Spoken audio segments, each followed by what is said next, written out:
Hello बच्चों, welcome to NaMo academy. आज हम लोग फंडामेंटल यूनिट ऑफ लाइफ के पार्ट 4 पढ़ने जा रहे हैं, जिसमें हम लोग बहुत सारी चीज़ों को जानेंगे। सबसे पहले तो हम लोग इसमें जानेंगे पार्ट 4 में। आज हम लोग समझेंगे तो स्ट्रक्चर्स ऑफ सेल के बारे में हम लोग पढ़ेंगे। ठीक है। उसके बाद हम लोग प्लांट जो सेल होता है, सेल के जो बेसिक कंपोनेंट्स होते हैं, जैसे प्लाज्मा मेम्ब्रेन, शेल, ठीक है, और न्यूक्लियस, ये सारी चीजें पढ़ेंगे। फिर हम लोग क्या पढ़ेंगे, plant cell and animal cell के बारे में हम लोग आज इस चैप्टर में डिस्कस करने वाले हैं। तो चलिए स्टार्ट करते हैं आज का क्लास। जय श्री राम। स्टार्ट करते हैं।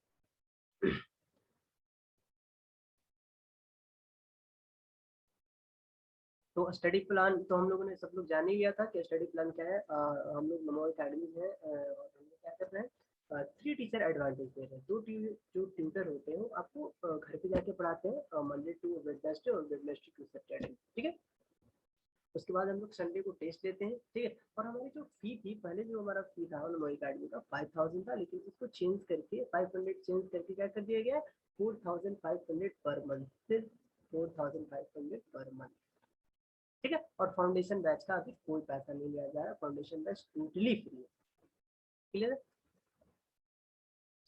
हम लोगों ने बहुत सारी चीज़ों को डिस्कस कर लिया था, सेल देख लिया था, रोबोटिक्स के बारे में हम लोगों ने पढ़ लिया था, फीचर्स ऑफ सेल पढ़ लिया था, टाइप्स ऑफ सेल हम लोगों ने पढ़ लिया था, और बेसिस ऑफ, और जो नहीं पढ़े थे वो यूट्यूब के लेक्चर्स में जाके पार्ट 1 पार्ट 2 करके देख ले, वहाँ से उनको समझ में आ जाएगा। उसके बाद हम लोगों ने प्रोक्रेटिक सेल क्या होता है, जो हर कंडीशन में क्या कर सकता है, सर्वाइव कर सकता है, उसे हम लोग प्रोक्रेटिक सेल बोलते हैं। जो ऑप्शंस ऑफ O2, जब मतलब ऑक्सीजन की मात्रा अगर कम है, जहाँ पे ऑक्सीजन के ऑप्शंस है, वहाँ भी प्रोक्रेटिक सेल अपने आप को सर्वाइव कर लेगा। ठीक है। थर्मोस्टेटोफिल्स का मतलब होता है हाई टेम्परेचर में भी प्रोक्रेटिक सेल सर्वाइव कर सकता है, एंड सॉल्टी वाटर में भी प्रोक्रेटिक सेल क्या कर सकता है, अपने आप को सर्वाइव कर सकता है। उसके बाद हम लोगों ने देखा था सेल शेप क्या होता है, सेल साइज क्या होता है। अब हम लोग ये देखते हैं structure of cell. Structure of cell में हम लोगों ने देखा, देखते हैं, देखो, जितने भी ऑर्गेनिज्म है हमारे हमारे अर्थ पे, जितने भी ऑर्गेनिज्म है, ठीक है, उन सब का जो शेल है वो क्या है, डिफरेंट है। उन सब का जो शेल का शेप एंड साइज है वो क्या है, डिफरेंट है। ठीक है। अब आप लोग यहाँ पे देख सकते हो, ये क्या है, प्लांट सेल है, ये क्या है, एनिमल सेल। और प्लांट सेल का जो स्ट्रक्चर्स आप लोगों को देखने को मिल रहा है, ये प्लांट सेल का स्ट्रक्चर्स है, ये एनिमल सेल का स्ट्रक्चर है। आप दोनों को, इन दोनों में बहुत सारे डिफरेंसेस देखने को मिल जाएंगे। ठीक है। बहुत सारे डिफरेंसेस आपको इनको स्ट्रक्चर्स में देखने को मिल जाएगा, लेकिन हाँ, ऑर्गेनेल्स में भी क्या होता है, सेम होते हैं। ऑर्गेनेल्स मतलब ज्यादातर जो ऑर्गेनेल्स होते हैं वो क्या होते हैं, सेम होते हैं। अच्छा, ज्यादातर ऑर्गेनेल्स सेम होने का मतलब हम आपको ऐसे समझा देते हैं कि आपको जितने भी ऑर्गेनिज्म आपको देखने को मिल जाएंगे, जैसे ह्यूमन बींग ले लो, ठीक है, या कोई एनिमल ले लो, ठीक है, तो ह्यूमन बींग भी क्या करता है, अपनी मेटाबॉलिज्म एक्टिविटी को फॉलो कराता है। एनिमल भी अपनी मेटाबॉलिज्म एक्टिविटी को फॉलो कराते हैं। ह्यूमन के पास भी बहुत सारे ऑर्गेन्स होते हैं अपनी टोटल मेटाबॉलिज्म एक्टिविटी फॉलो करने के लिए, और एनिमल के पास भी बहुत सारे ऑर्गेन्स होते हैं। ठीक है। ह्यूमन के पास भी क्या होता है, ऑर्गेन्स होते हैं, जैसे इनके पास भी लीवर होता है, किडनी होता है, और एनिमल के पास भी लीवर किडनी होता है। ठीक है। ह्यूमन के पास भी आई होता है, और एनिमल के पास भी आई होता है। समझ में आ गया। तो ऑर्गेन्स जो होते हैं, एनिमल और प्लांट के जो ऑर्गेन्स होते हैं वो क्या होता है, सेम होते हैं। वैसे प्लांट सेल और एनिमल सेल जो होते हैं, सेल के जो ऑर्गेन्स होते हैं लगभग लगभग क्या होता है, सेम होते हैं। कुछ ऐसे ऑर्गेन्स होते हैं जो इसमें पाए जाते हैं तो इसमें नहीं, और इसमें पाए जाते हैं तो इसमें नहीं। ठीक है, क्लियर है। चलो इसको हम अच्छे से डिटेल में समझते हैं। ठीक है। कोई टेंशन नहीं लेना है, एकदम अच्छे से पढ़ाई करना है। चलो, देखो कितना अच्छा फूल है, ठीक है, सब तुम लोगों के लिए लगा है। ठीक है, दिया। अब देखो, ये जो फूल है ये क्या फ्लावर है, और फ्लावर के पास आप लोगों को यहाँ पे ग्रीन ग्रीन लीफ देखने को मिलता है। ठीक है। अब ये जो ग्रीन लीफ है, इसको अगर हम लोग जूम किए तो कैसा दिखेगा, ऐसा दिखेगा। ठीक है। अब इसको जूम करें तो कैसा दिखेगा, हमको ऐसा दिखेगा, प्लांट। ठीक है। ये प्लांट सेल। तो प्लांट सेल में सबसे पहले जो होता है ना, सबसे पहले क्या होता है हमारे पास, कोई बता सकता है सबसे पहले क्या होता है। सबसे पहले होता है प्लांट सेल में शेल बन। उसके बाद फिर क्या होता है, सेल मेम्ब्रेन होता है। ठीक है। लेयर बाई लेयर हम लोग चलते हैं। उसके बाद क्या होता है, न्यूक्लियस होता है। फिर क्या होता है, न्यूक्लियस होता है। क्लियर है। उसके बाद क्या होता है, साइटोप्लाज्म। ठीक है। उसके बाद क्या होता है इंडोप्लाज्मिक रेक्टिकुलम। घबराना मत कोई, ये नंबर आपको बता रहे हैं कि सबसे पहले क्या होता है उसके बाद क्या होता है, ठीक है। घबराना मत, सारे चीज को हम लोग लाइन बाय लाइन डिटेल्स में हम लोग पढ़ेंगे। कोई भी टॉपिक्स को, कोई भी ऑर्गेनाइज को हम लोग छोड़ के नहीं जाएंगे, उसको एकदम बारीकी से डिटेल वाइज डिटेल हम लोग पढ़ेंगे, ठीक है। फिर उसके बाद होता है क्लोरोप्लास्ट, ठीक है। उसके बाद फिर होता है माइटोकॉन्ड्रिया, ठीक है। उसके बाद होता है वैक्यूल्स, ठीक है। उसके बाद गोल्गी अपैरेटस, ठीक है। उसके बाद प्रोक्सिसोम, उसके बाद होता है राइबोसोम, उसके बाद होता है अमाइलोप्लास्ट। लाइन बाय लाइन हम लोग समझेंगे सबको, एक बार अच्छे से डिटेल भी समझेंगे। उसके बाद होता है हाइड्रोफिल्स।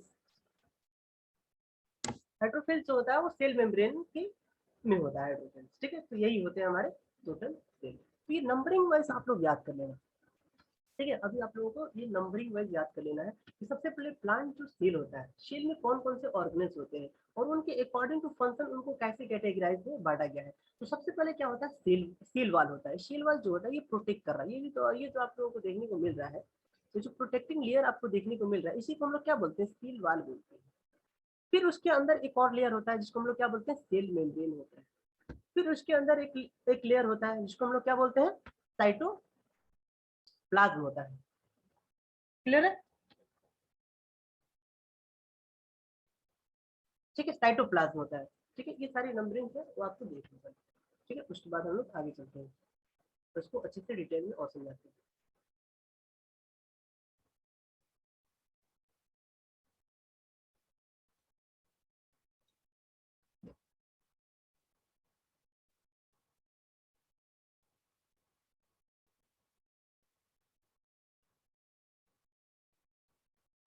चलो यहीं पे समझाते हैं। अच्छा कोई स्लाइड है नहीं, इसलिए सबसे पहले हम लोग देखते हैं सेल वन। ये जो आप लोगों को एक बार और यहाँ पे डायग्राम हम लोग आपको एक एक करके समझा देते हैं। अब ऐसे तुम लोगों को देखने को मिल रहा है,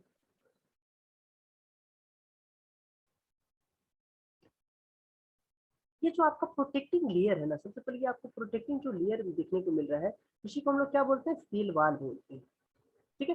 सेल वॉल का काम क्या है इसको प्रोटेक्ट करना, सेल को क्या करके रखना प्रोटेक्ट करके रखना। जैसे हमारी बॉडी में क्या होता है स्किन होता है, स्किन का काम क्या है हमारी बॉडी को प्रोटेक्ट करके रखना। वैसे वैसे जो प्लांट जो शेल होते हैं और शेल का जो प्रोटेक्टिंग लेयर होता है उसी को हम लोग क्या बोलते हैं सेल वाल बोलते हैं। और सेल वाल का जो प्रॉपर्टी होता है ये क्या होता है, ये रिजिडिटी होता है, ये कठोर होता है, ठीक है। ये रिजिडिटी होता है। उसके बाद हमको देखने को मिल रहा है यहाँ पे एक और लेयर आपको देखने को मिल जाएगा, ठीक है। ये जो लेयर आपको देखने को मिल रहा है ये जो आपको लेयर देखने को मिल रहा है ये लेयर, इसी को हम लोग बोलते हैं सेल मेम्ब्रेन,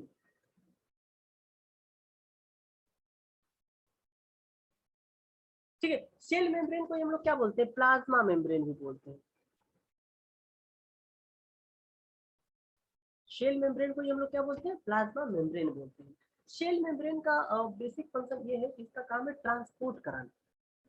क्या ट्रांसपोर्ट कराना भाई, अब जैसे ह्यूमन बीइंग को अपने लाइफ को सर्वाइव करने के लिए फूड चाहिए होता है, वैसे सेल को भी तो सर्वाइव करने के लिए फूड चाहिए होता है, प्रोटीन चाहिए होता है, ठीक है। तो सेल मेम्ब्रेन क्या करता है, सॉरी प्लांट सेल में जो सेल मेम्ब्रेन होता है उसका काम क्या है ट्रांसपोर्टेशन कराना। किसका ट्रांसपोर्टेशन कराना, प्रोटीन का, फूड्स का, और भी जो भी चीज चाहिए, जो भी प्लांट सेल को चाहिए वो सारी चीज कौन प्रोवाइड कराता है cell membrane, cell membrane. Clear है। अब ये जो होता है ना इसी को हम लोग क्या बोलते हैं सेमी परमिएबल बोलते हैं। अब देखो तुम लोग को समझ में आ रहा होगा कि सर ये बताइए कि सेमी परमिएबल क्या होता है। सेमी परमिएबल का मतलब होता है कि एक ऐसा ऑर्गेनेज, ठीक है, एक ऐसा सेल का ऑर्गेनेज बोल सकते हैं जो सेल को जो भी चीज चाहिए वो क्या प्रोवाइड कराता है, सेल मेम्ब्रेन प्रोवाइड कराता है। जैसे जैसे आप स्कूल में जाते हो, जब आप स्कूल में आप लोग जाते हो तो आप लोगों को स्कूल में जो भी चीज चाहिए होता है, जैसे आप डस्टर चाहिए, चौक चाहिए, या आपको क्लास में कुछ बुक्स चाहिए, ठीक है। तो आप लोग किसके पास जाते हो, बेसिकली आपके जो क्लास टीचर होते हैं उसके पास जाते हो, ठीक है, या जो उसके मैनेजमेंट करते हैं उसके पास जाते हो, डायरेक्ट आप लोग प्रिंसिपल के पास तो जाते हैं नहीं। वो क्या करते हैं, आपको जो भी चीजें जरूरी होती है वो आपको क्या कराते हैं, मुहैया कराते हैं, आपको दिलाते हैं। तो सेल मेम्ब्रेन का काम क्या है, ये ट्रांसपोर्टेशन कराना, और सेल को जो भी चीज चाहिए वो सारी चीजें इसको मुहैया कराना, इसको दिलाना। क्लियर है सेल मेम्ब्रेन? ठीक है, और आगे और हम लोग डिस्कस करेंगे, और अच्छे से डिस्कस करेंगे, और डिटेल में डिस्कस करेंगे। फिर उसके बाद होता है थर्ड नंबर पे जे, ये साइटोप्लाज्म। फर्स्ट हम लोग देख लिए, सेकंड हम लोग देख लिए, ठीक है। अब थर्ड हम लोग समझते हैं साइटोप्लाज्म क्या होता है। अब साइटोप्लाज्म होता है ना, ये तुमको जितने भी ये साइटोप्लाज्म ग्रीन ग्रीन तुमको देखने को मिल रहा है ना, ये जितने भी ग्रीन ग्रीन अंदर देखने को मिल रहा है, इसे हम लोग क्या बोलते हैं, साइटोप्लाज्म। जो साइटोप्लाज्म होता है ना, इसमें 80% पानी पाया जाता है। इसमें क्या होता है, 80% वाटर। साइटोप्लाज्म में 80% क्या होता है, वाटर होता है। और ये इसका नेचर कैसा होता है, ये कैसा होता है, जेली लाइक मटेरियल।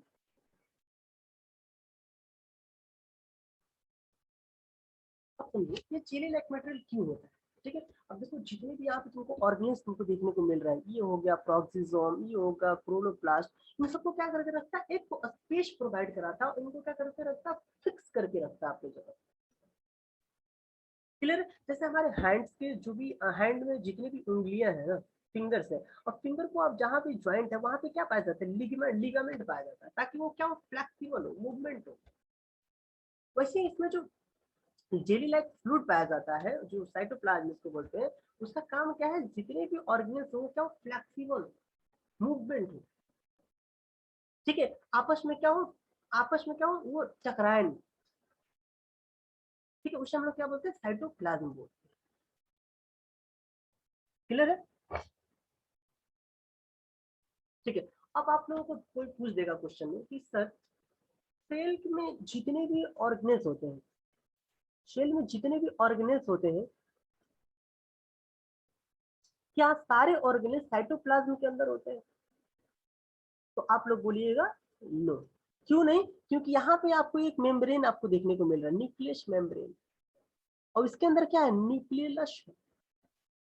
ये न्यूक्लियस मेम्ब्रेन के अंदर पाया जाता है, न्यूक्लियस, ना कि ये साइटोप्लाज्म के अंदर पाया जाता है। साइटोप्लाज्म के अंदर सेल के सारे ऑर्गेनेल्स तो पाए जाएंगे, एक्सेप्शन में किसको छोड़ के, न्यूक्लियस को छोड़ के। ये सारी चीजें याद रखना आप लोग। ठीक है, उसके बाद हम लोग देखते हैं, उसके बाद साइटोप्लाज्म हो गया थर्ड नंबर पे। क्लियर है? ठीक है, उसके बाद हम लोग देखते हैं न्यूक्लियस, फोर्थ। ये कंप्लीट हो गया, ये कंप्लीट हो गया, ये कंप्लीट हो गया। ठीक है, और उसके बाद हम लोग क्या देखते हैं, न्यूक्लियस। बाबू याद रखना आप लोग, जो न्यूक्लियस होता है ना, इसको बोलते हैं कंट्रोल बॉडी। कंट्रोल बॉडी क्यों कहा गया है, क्योंकि जो जितने भी ऑर्गेनल्स है ना, ये जो सेल के जितने भी ऑर्गेनल्स है, उन सबको क्या करके रखता है, कंट्रोल करके रखता है। जैसे हम लोग कंप्यूटर में पढ़ते हैं कि सीपीयू क्या करता है, पूरे कंप्यूटर को कंट्रोल करके रखता है। ह्यूमन जो होते हैं उनका ब्रेन जो होता है, ह्यूमन बॉडी को कंट्रोल करके रखता है।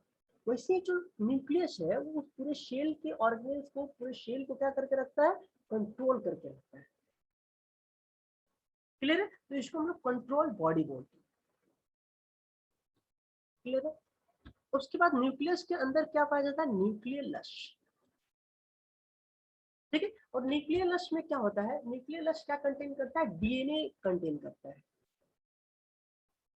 डीएनए का फुल फॉर्म कोई बता देगा? Deoxy ribo nucleic acid. ठीक है, और डीएनए का जो फंक्शन है, डीएनए का मतलब क्या है, डीएनए का काम क्या है, डीएनए का काम है हमारा हेरिडेटरी मटेरियल या हेरिडेटरी जो फंक्शन है उसको क्या करना, ट्रांसमिट करना। ट्रांसमिट किसमें करना, one generation to another generation.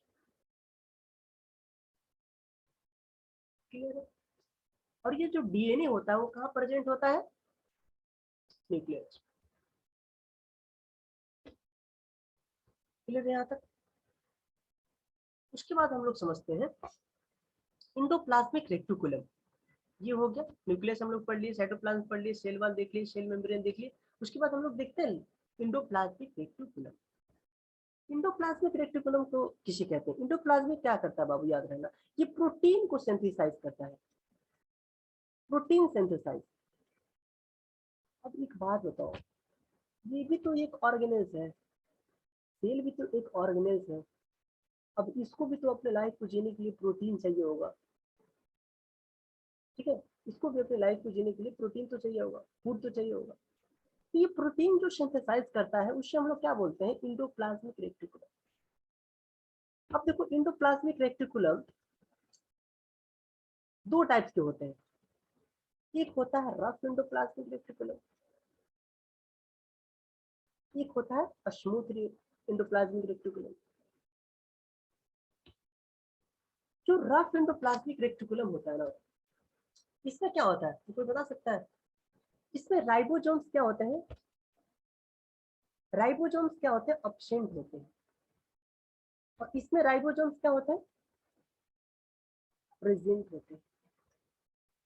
अब जब राइबोसोम प्रेजेंट है, आपको पता है कि जब राइबोसोम प्रेजेंट है, दैट मींस क्या? प्रोटीन सिंथेसाइज कराना। राइबोसोम्स का काम है प्रोटीन को बनाना, प्रोटीन को सिंथेसाइज कराना पूरे सेल में, ठीक है। तो प्रोटीन जो सिंथेसाइज करता है उसे हम लोग क्या बोलते हैं? Endoplasmic reticulum. ये आप लोग को देखने को मिल रहा होगा। और इंडोप्लाज्मिक रेटिकुलम का जो लोकेशन है वो कहाँ रहता है? न्यूक्लियस के सरफेस पे। ये न्यूक्लियस है, ये क्या है? न्यूक्लियस है। और न्यूक्लियस के सरफेस पे क्या होता है? Endoplasmic reticulum. और ताकि ये क्या करे? प्रोटीन को सिंथेसाइज करे, किसको? न्यूक्लियस।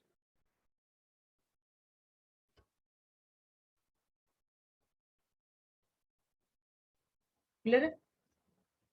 हम लोग सेल वॉल देख लिए, सेल मेम्ब्रेन देखिए, साइटोप्लाज्म देखिए, न्यूक्लियस देख लिए, और न्यूक्लियस देख लिए, इंडोप्लाज्मिक रेटिकुलम देख लिए। अब हम लोगों को क्या पढ़ना है? क्लोरोप्लास्ट। कहीं दिख रहा है आप लोगों को क्लोरोप्लास्ट? हाँ, आप लोगों को देखने को मिल रहा है। चलो यहाँ पे एक स्ट्रक्चर बना देते हैं क्लोरोप्लास्ट का।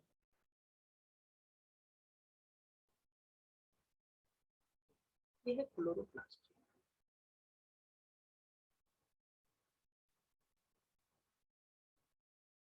ठीक है। अब क्लोरोप्लास्ट क्या होता है भाई, कोई हमको बता देगा?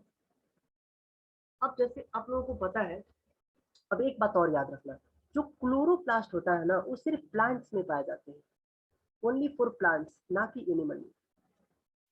अब क्या, ऐसा क्यों हम बोल रहे हैं? और इसका क्या ऐसा क्या फंक्शन है कि जो सिर्फ ये प्लांट्स में पाया जाता है, एनिमल में नहीं पाया जाता? ठीक है। प्लांट्स में बाबू इसलिए पाया जाता है क्योंकि ये क्या जनरेट करता है? O2 जनरेट करता है, ऑक्सीजन। तो पता है ना कि प्लांट से हम लोग क्या मिलता है? ऑक्सीजन मिलता है। अभी मोदी जी क्या कर रहे हैं? पेड़ बचाओ देश बचाओ बोल रहे हैं ना। पेड़ लगाने से क्या मिलता है? ऑक्सीजन मिलता है। जितना ज्यादा हम लोग हरियाली लगाएंगे, पेड़ लगाएंगे, ऑक्सीजन मिलेगा। और ये ऑक्सीजन जो है वो कहाँ से मिलता है? अब यहाँ पे ये जो सेल है, इसके सेल में क्या होता है? क्लोरोप्लास्ट होता है। और उस क्लोरोप्लास्ट का काम क्या है? ऑक्सीजन को जनरेट करना। आई बात समझ में सबको? क्लोरोप्लास्ट का काम क्या है? ऑक्सीजन को जनरेट करना, ठीक है। क्लोरोप्लास्ट हो गया हम लोग का, ठीक है। अब हम लोग मेन चीज पढ़ते हैं, माइटोकॉन्ड्रिया।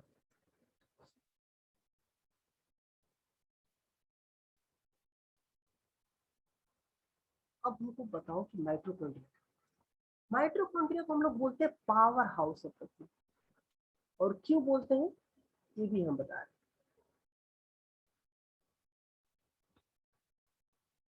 क्यों बोलते हैं पावर हाउस? क्या ये इलेक्ट्रिसिटी जनरेट करता है? पावर हाउस का मतलब तो हम लोगों के दिमाग में नहीं चलता है ना, कचरे से दिखते आ रहे हैं। अब घर के अगल बगल क्या होता है? शहर के अगल बगल क्या होता है? पावर हाउस होता है, जहाँ से इलेक्ट्रिसिटी जनरेट होता है। मतलब वही बात होगी ना, तो पावर हाउस। अच्छा, पावर हाउस का मतलब क्या है? ये इसका काम क्या है? एनर्जी जनरेट कर रहा है। किसको? टोटल सेल के ऑर्गेनेल्स को, ठीक है। इसीलिए इसको हम लोग क्या करते हैं? देखो, इसका काम क्या है? एनर्जी को जनरेट कराना। पूरे सेल के ऑर्गेनेल्स जितने भी हैं उन सबको एनर्जी जनरेट कराना। इसीलिए इसको हम लोग क्या बोलते हैं? Power house of the cell. तो याद रखना, माइटोकॉन्ड्रिया को हम लोग क्या बोलते हैं? Power house of the cell. और माइटोकॉन्ड्रिया जो होता है वो सेल, एनिमल सेल में भी पाया जाता है और प्लांट सेल में भी पाया जाता है। ठीक है, क्लियर है। माइटोकॉन्ड्रिया हो गया, cytoplasm, cell wall, cell membrane, mitochondria, chloroplast, endoplasmic reticulum, nucleus, nucleus, ये सारी चीजें हम लोगों ने डिस्कस कर लिया है। ठीक है, अब हम लोग चलते हैं नेक्स्ट टॉपिक। नेक्स्ट टॉपिक है हमारा वैक्यूल्स। हाँ भाई साहब, वैक्यूल्स नाम तो सुन के बड़ा मजा आ रहा है, वैक्यूल्स। ठीक है, ये है वैक्यूल्स। देखो, इसे हम लोग बोलते हैं वैक्यूल्स।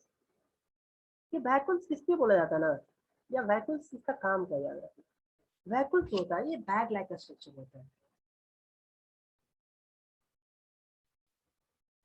वैक्यूल जो होता है वो बैग लाइक स्ट्रक्चर होता है।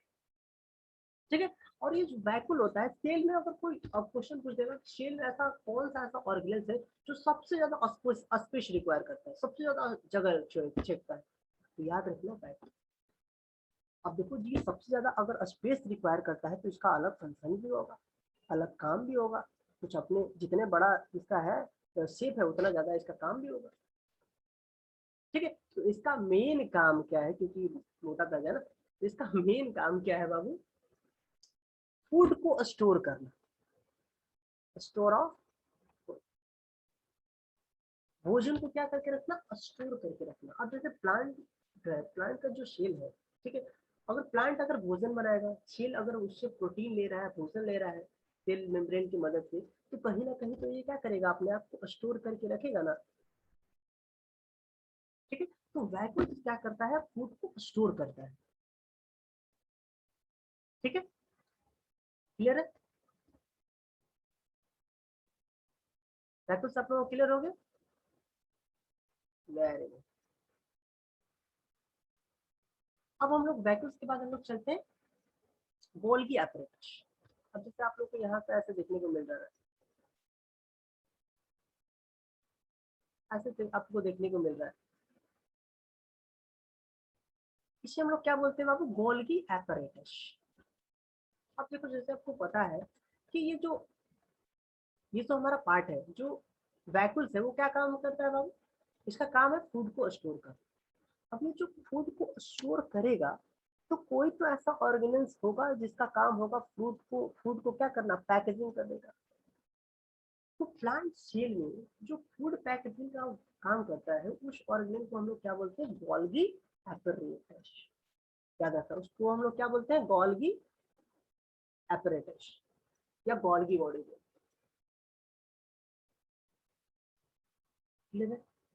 फूड को पैक करता है। जो भी किसी को डाउट हो मैसेज कर सकता है। ठीक है, आज हम लोग फर्स्ट चल रहे हैं लेक्चर। उसके बाद हम लोग गोल्गी एपरेटस हो गया। उसके बाद हम लोग देखते हैं प्रॉक्सिसोम। यहाँ पे आप लोगों को येलो कलर का एक प्रॉक्सिसोम देखने को मिल रहा होगा।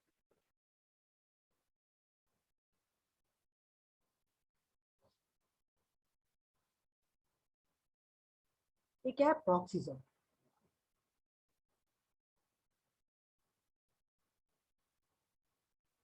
इसका काम क्या होगा, अब जैसे भाई इतने सारे ऑर्गेनाइज है, जैसे हमारा शहर है, हमारा जो देश है, इसमें बहुत सारे लोग हैं, तो इन सबको बचाने के लिए क्या है हमारे पास, सैनिक है ना, आर्मी है, एयरफोर्स है, जो डिफेंस का काम है, हमारे जितने भी लोग हैं उन सबको बचाने का काम। तो ये सेल में जितने भी ऑर्गेनेल्स हैं, उन सबको बचाने का काम कौन करता है, प्रॉक्सिसोम। इसको, इसका काम क्या है, डिफेंस करना, लड़ना। कैसे लड़ेगा भाई, एक गैस रिलीज करता है, उस गैस का क्या नाम क्या है, H2O2। ठीक है, तो प्रॉक्सिसोम का काम क्या है, डिफेंस करना। ठीक है, और डिफेंस करना और क्या करना, सेल के स्ट्रेस को क्या करना, कम करना। अब मान लो सेल के स्ट्रेस क्या हो सकती है, इसको क्या ऐसा टेंशन है भाई, इसको तो कोई दूसरा टेंशन होगा नहीं, कुछ तो कुछ टेंशन होगा, बता रहे हैं। अगर मान लो सेल को एट अ टाइम अगर इसको फूड मिलना बंद हो गया, प्रोटीन मिलना बंद हो गया, तो जितने भी ऑर्गेन्स है वहां पे क्या होता है, स्ट्रेस हो जाएगा। और उस स्ट्रेस को कौन कम करेगा, आप, प्रॉक्सिसोम। कैसे कम करेगा, वहां पे H2O2 रिलीज करके हाइड्रोजन पेरोक्साइड क्या करता है, गैस रिलीज करता है, जिससे क्या होता है सेल के जो स्ट्रेस होते हैं वो क्या हो जाते हैं, कम हो जाते हैं। क्लियर है, समझ में आ रहा है ना कि ये कैसे डिफेंस करता है, कैसे अपने ऑर्गेन्स को, कैसे सेल प्लांट सेल को ये बचाता है प्रोसेस। क्लियर, वेरी गुड, यहाँ तक हम लोग बहुत अच्छे से समझ में आ गया।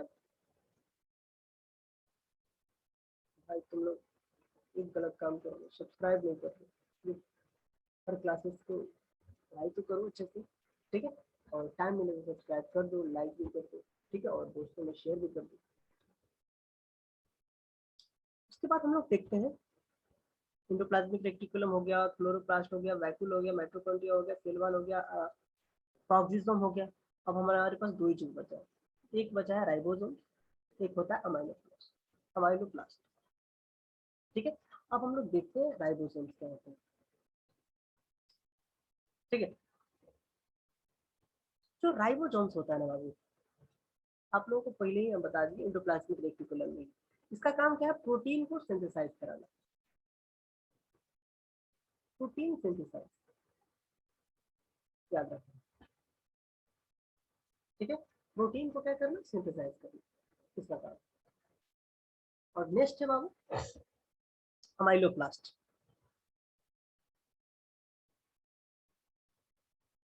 यहाँ पे आप लोगों को ओनियन पिल्स, ओनियन का जो पिल्स होता है ना, ऐसे ऐसे ऐसे ऐसे ऐसे ऐसे ऐसे आप लोगों को देखने को मिल रहा होगा, इसको बोलते हैं अमाइलोप्लास्ट,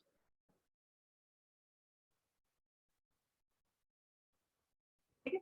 अब देखो भाई ये अमाइलोप्लास्ट क्या है, अभी आप लोगों ने देखा है एक वैक्यूल देखा जहाँ पे फूड को स्टोर किया जाता है, गोल्गी अपरेटस देखा जहाँ पे फूड को पैक किया जाता है।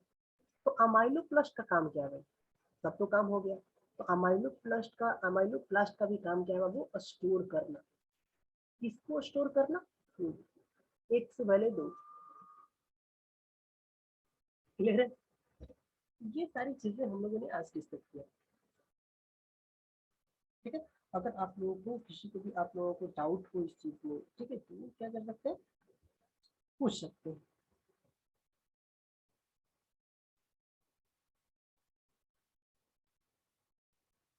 क्लियर है।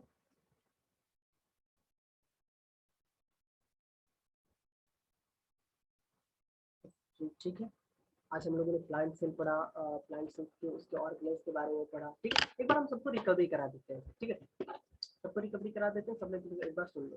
तो सबसे पहले हमारा हमारा जो प्रोटेक्टिंग लेयर होता है प्लांट में, वो क्या होता है, सेल वाल होता है। सेल वाल का काम क्या है, उसको प्रोटेक्ट करना। वो कैसा होता है, रिजिडिटी होता है, ठीक है, रिजिड होता है, ठीक है। सेल वाल हम लोग देखिए, उसके बाद हम लोग देखते हैं सेल मेम्ब्रेन। सेल मेम्ब्रेन का काम क्या है, शेल मेम्ब्रेन का काम क्या है, शेल मेम्ब्रेन क्या करता है, ट्रांसपोर्टेशन का काम करता है। इसका काम क्या है, ट्रांसपोर्ट करना, किसको ट्रांसपोर्ट करना, प्रोटीन को ट्रांसपोर्ट करना और फूड को ट्रांसपोर्ट करना। वेरी गुड, समझ में आ गया। उसके बाद हम लोग देखते हैं साइटोप्लाज्म। साइटोप्लाज्म एक जेली लाइक फ्लूइड मटेरियल होता है जिसमें 80% वाटर होता है, ठीक है। 80% क्या होता है, उसमें वाटर होते हैं।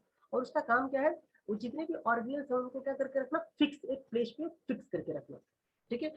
फिर उसके बाद होता है न्यूक्लियस। न्यूक्लियस का काम क्या है बाबू, ये कंट्रोल बॉडी होता है, पूरे जितने भी ऑर्गेनल्स होते हैं उन सबको क्या करके रखता है, कंट्रोल करके रखता है।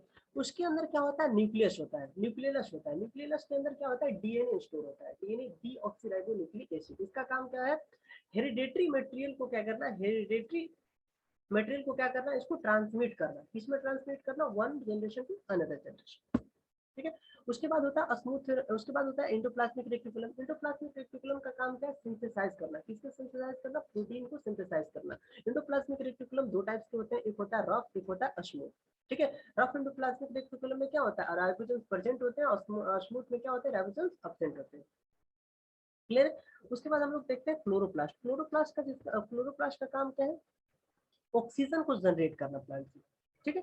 उसके बाद हम लोग देखते हैं माइटोकॉन्ड्रिया। माइटोकॉन्ड्रिया उसे बोलते हैं जो पावर को हमारे एनर्जी को सप्लाई करता है पूरे और सेल्स ऑर्गेनल को, इसीलिए इसको हम लोग क्या बोलते हैं, power house of the cells बोलते हैं। उसके बाद हम लोग देखते हैं सबसे जो ज्यादा स्पेस रिक्वायर करता है उसको हम लोग वैक्यूल्स बोलते हैं। वैक्यूल्स का काम क्या, फूड को स्टोर करना प्लांट के सेल्स में। उसके बाद अगर फूड को जो पैकेजिंग का काम करते हैं वो कौन करता है, गोल्गी एपरेटस, याद रखना। प्रोक्सीसोम का काम क्या है, एक गैस को रिलीज करना, जिस गैस का नाम है H2O2, और जो गैस रिलीज करता है वो क्या करता है, उससे क्या होता है, इस सेल में स्ट्रेस को कम होता है, जो सेल की जो स्ट्रेस होते हैं वो कम होता है। फिर होता है राइबोसोम्स। राइबोसोम्स का काम क्या है, प्रोटीन को सिंथेसाइज कराना। फिर होता है एक अमाइलोप्लास्ट। अमाइलोप्लास्ट का काम क्या है, फूड को स्टोर करके। यही हमारा आज का प्लान। नेक्स्ट आज के शाम में हम लोग 8 बजे हम लोग का जो फाउंडेशन बैच चलता है उसमें हम लोग पढ़ेंगे प्लांट सेल, तो आप लोगों ने पढ़ लिया। उसमें हम लोग पढ़ेंगे एनिमल सेल, और एनिमल सेल और प्लांट सेल में क्या डिफरेंस है, तो ये भी सारी सारी चीजें हम लोग डिस्कस करेंगे। ओके बाय, तब तक के लिए ओके, बाबा, टाटा, बाय। ठीक है, मिलते हैं।